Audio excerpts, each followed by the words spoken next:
Hello வணக்கம் மக்களே, நான் உங்கள் சென்னை இதழியல் கல்லூரி நிறுவனத்திலேருந்து நான் பேசிகிட்டு இருக்கேன். இன்றைக்கி நமக்கு தெரிந்த ஒரு நபர் மணி அப்படிங்கிற ஒரு நபர் இருக்கார். அந்த நபர் சாதி மதம் பேதமின்றி காதலால் கை கோர்க்க போகிறாரு. அவர்கிட்ட தான் நம்ம இன்றைக்கி இன்டர்வியூ எடுக்க போகிறோம். வணக்கம் மணி. வணக்கம் சின்னா. இப்போ பார்த்தீங்கன்னா நீங்கள் சாதி மதம் பேதமின்றி எதுவுமே இல்லாமல் எனக்கு காதல் போதும், அந்த அன்பு போதும்னு இப்போ ஒரு துணைவியாரை கை கோர்க்க போகிறீங்க. அந்த அனுபவம் பற்றி கொஞ்சம் சொல்லுங்களேன். நான் தான் மணி. எனக்கு ஒரு 10 நாளைக்கு முன்னாடி தான் நிச்சயதார்த்தம் முடிஞ்சது. ஒரு 4 இயர்ஸ் லவ் எங்களுது. சிம்பிளாக சொல்லணுன்னா, ஒரு காலேஜ்லேருந்து ஆரம்பிச்சிது. அவங்க வேறு டிபார்ட்மெண்ட், நான் வேறு டிபார்ட்மெண்ட். அவங்க வேறு கேஸ்ட்டு, நான் வேறு கேஸ்ட்டு. அவங்க வேறு ரிலீஜன் ஃபாலோ பண்ணுவாங்க, நான் ஏத்திஸ்ட்டு. எங்கள் சொந்தக்காரங்க ஃபுல்லாமே பார்த்தா கேஸ்டிஸ்டாக தான் இருப்பாங்க. ஃபுல்லாக கேஸ்டிஸ் மதம் கூட பார்க்க மாட்டாங்க, கேஸ்ட்டு ரொம்ப அதிகமாக பார்ப்பாங்க. அப்படி இந்த ரிலேஷனில் தான் நானும் இருக்கேன். என்னை சுற்றி இருக்கவங்களும் அப்படி தான் இருக்காங்க.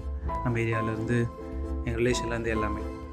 சரி, ஓகே. ஒரு 5 இயர்ஸ் ஆகிடுச்சு. இப்போ வரைக்குமே ஒரு 5 இயர்ஸ் கழிச்சு வரைக்குமே ஈவன் நான் போய் வீட்டில் சொல்கிற வரைக்கும் அவங்க கேஸ்ட் என்ன எனக்கு தெரியாது, என் கேஸ்ட் என்ன அவங்களுக்கு தெரியாது. 2 பேருக்கு தேவைப்படவே இல்லை. இந்த சொசைட்டிக்கு தேவைப்பட்ட ஒன்று எங்களுக்கு தேவைப்படலை. அதனால் அதை நாங்கள் 2 பேரும் டிஸ்கஸ் பண்ணவும் இல்லை, தேவையில்லை அப்படின்னு நினச்சி தான் வாழ்க்கையை அப்படியே போயிட்டே இருந்துச்சு. வீட்டில் போய் சொல்லணும் ஒரு குறிப்பிட்ட டைமில் அப்படின்னு சொல்லிட்டு சொல்லணும்னு நினச்சப்ப அவங்க ஃபஸ்ட்டு தோணு விஷயத்தை கேட்பாங்க.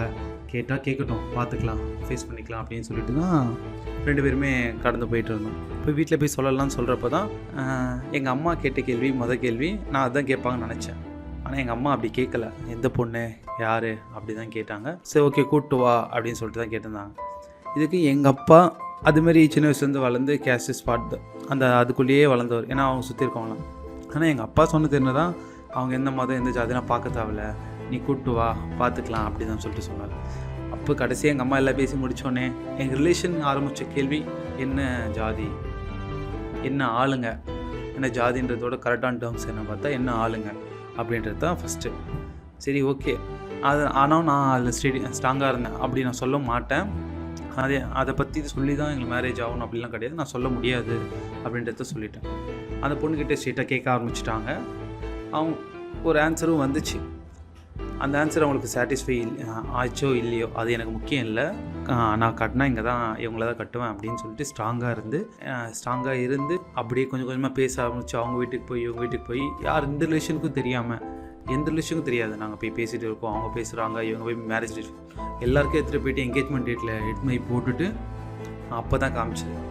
இதில் நான் என்ன பண்ணேன்னா, எப்போயுமே எங்கள் எல்லா ரிலேஷன்லேயும் பார்த்தா எங்கள் தாத்தா ஒரு குறிப்பிட்ட சமுதாயத்தை சேர்ந்தவர். ஓப்பனாக சொல்லணுமே, கவுண்டர் சமுதாயத்தை சேர்ந்தவர். ஆனால் பத்திரிகை எல்லாமே கவுண்டர் தான் போடணும், இல்லைன்னா சண்டை வரும் அப்படின்னு சொல்லிகிட்டே இருந்தாங்க. நான் கவுண்டர் போட முடியாது, அவங்க வந்தால் வரட்டும், பிரச்சனை கிடையாது அப்படின்றத பயணமே பண்ணி இங்கேருந்து மாற்றணும் அதை அப்படின்னு பண்ணி பத்திரிகையில் எந்த ஒரு ஜாதி பேரையும் நான் போடலை. அதில் நிறைய பிரச்சனை என்கேஜ்மெண்ட்டில். அதுக்கு முன்னாடி பத்திரிக்கை வைக்கிறப்ப நிறைய பிரச்சனை நிறைய இடத்துல பேச்சு வாங்க வேண்டியதாக இருந்துச்சு. பரவாயில்ல, வாங்கிக்கலாம், பிரச்சனை இல்லை அப்படின்னு சொல்லிட்டு எல்லாம் பேசி முடிஞ்சு இப்போ என்கேஜ்மெண்ட் நல்லபடியாக முடிஞ்சிருச்சு. இன்னும் ஒரு 2-3 மந்த்ஸில் எங்களுக்கு நல்லபடியாக மேரேஜ் ஆக போகுது. அவ்வளோதான். நீங்களும் ஜாதி மதம் பார்க்காம லவ் பண்ணுங்கள், மேரேஜ் பண்ணுங்கள், முக்கியமாக நல்லா வாழுங்க. தேங்க்யூ. நன்றி மணி. உங்களுடைய இன்ஸ்பயர் லவ் ஸ்டோரி கேட்கும் பொழுது எனக்கு கூஸ் பம்ப்ஸ் ஆகிடுச்சு. இப்போ என்கேஜ்மெண்ட் சீரும் சிறப்பமாக முடிஞ்சது.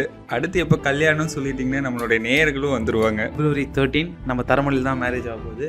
எல்லோரும் வந்துடுங்க. தேங்க்யூ. கண்டிப்பாக பார்க்கக்கூடிய நேயர்கள் இந்த மாதிரியான ஒரு இன்ஸ்பைரிங் லவ் ஸ்டோரி நீங்கள் கேட்டிருப்பீங்க. இவருடைய கல்யாணத்துக்கு முடிந்தால் வாங்க, நம்ம அங்கே சந்திக்கலாம். இன்னும் ஒரு இன்ஸ்பைரிங்கான ஸ்டோரியில் நான் உங்களை சந்திக்கிறேன். அதுவரை உங்களிடமிருந்து